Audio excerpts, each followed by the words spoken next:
One of those House Republicans, Congressman Raul Labrador of Idaho, I should say, a key player in the House on immigration reform in the past and in the future. Thank you, Congressman Labrador, for being with me this morning. It's great being with you. Congressman, so the White House is putting the blame on House Republicans like yourself, who say, the White House says, you guys simply didn't want to deal with immigration reform. The president waited to 2013. The president waited in 2014. And you guys, instead of dealing with it, punted on it.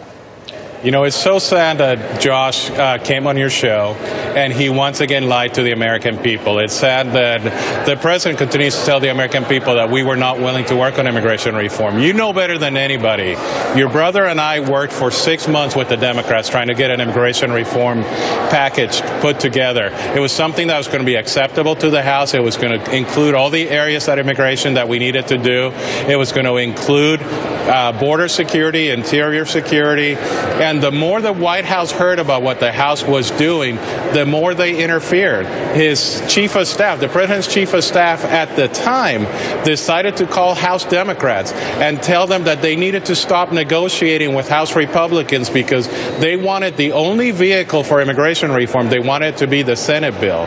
The president's in essence telling the American people that it's only the Senate bill that is the only vehicle for immigration reform and that nothing else is acceptable. Well, he's wrong.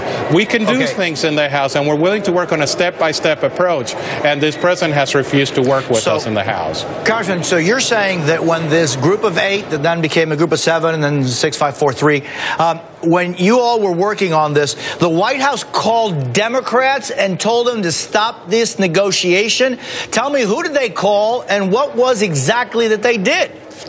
They told them to stop negotiating because we were making a bill that was too conservative for their liking. It had more enforcement. It had more border security. In fact, the things that the American people are asking for. As you know, the American people are willing to do something with the 12 million people that are here in the United States. But they're not willing to do that if we're not putting border security first. And that's what we were doing in the House. We were putting border security first, and then we were going to deal with the other issues. And the White House did not want a bill that they knew the American people were going to like. So, Congressman, let's talk about that because after these negotiations that you were a part of in this original group on some immigration reform in the House, as you guys were doing that, you'll remember Speaker Boehner came up with immigration principles, and they were going to deal with that, and then they went to conference, and when they came out, they said, no, we're not going to deal with it. So whatever the White House may or may not have done, the fact is that the Speaker once said, I'm for immigration, these are our principles, and nothing was done.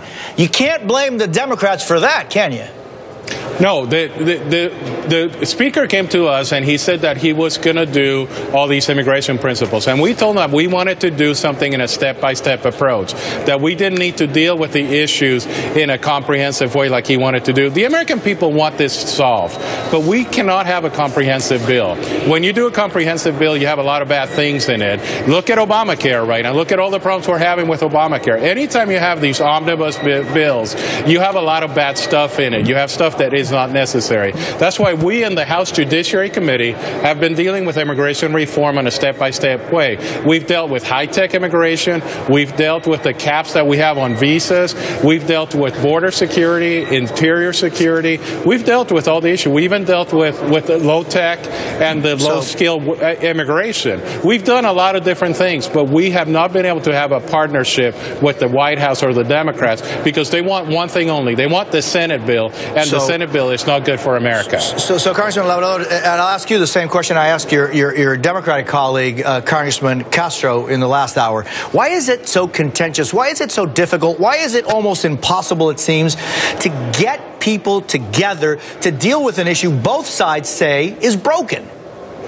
You know, I think the biggest issue right now is that we have been trying in Congress for 30 years to fix this problem in a comprehensive way. When I came to Congress 4 years ago, I said, let's stop looking at this as a big comprehensive approach. The immigration system is very large. I practiced immigration law for 15 years. It's a large, complex system. We can deal with it in pieces instead of dealing with it in a comprehensive way. And that way we can find consensus, and you'll find different consensus. Some people will like some bills, other people will like other bills. It will have to be done in a bipartisan way, but we can get this fixed. And I really think it's unfortunate that the president tonight has decided to ignore the will of the American people.